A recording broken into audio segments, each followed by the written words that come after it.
আসসালামু আলাইকুম ওয়া রাহমাতুল্লাহি ওয়া বারাকাতুহু। সম্মানিত মুসলিম ভাই ও বোনেরা, আশা করি আপনারা যে যেখানে আছেন ভালো আছেন।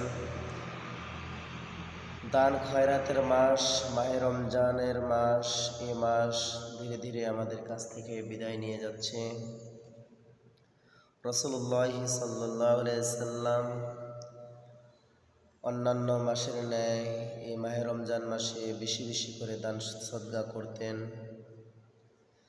হযরত আব্দুল্লাহ ইবনে আব্বাস রাদিয়াল্লাহু তাআলা আনহু বলেন, রাসূলুল্লাহ সাল্লাল্লাহু আলাইহি ওয়াসাল্লাম ছিলেন মানুষের মাঝে সর্বশ্রেষ্ঠ দানশীল ব্যক্তি।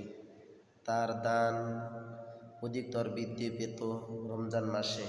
রাসূলুল্লাহ সাল্লাল্লাহু আলাইহি ওয়াসাল্লাম অন্যান্য মাসে বেশি দান করতেন, তার থেকে বেশি দান করতেন, সব থেকে বেশি দান করতেন মাহে রমজান মাসে।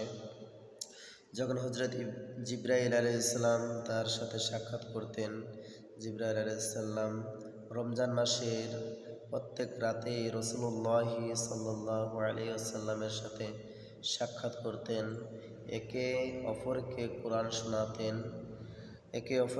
শোনাতেন। তারা পরস্পর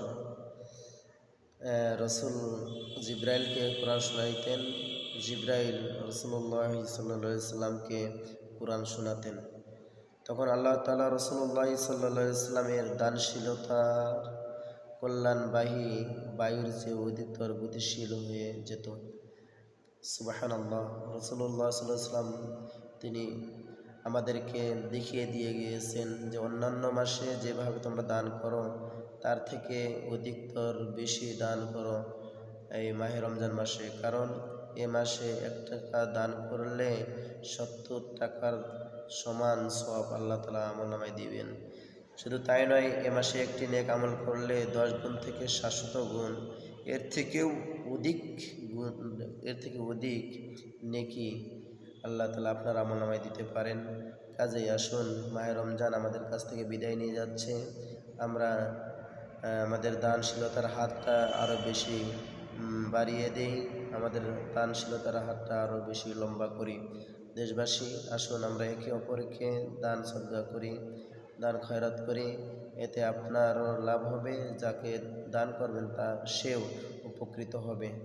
দেশবাসী, আশা করি আপনারা সকলে এই ভিডিওটি শেয়ার করবেন।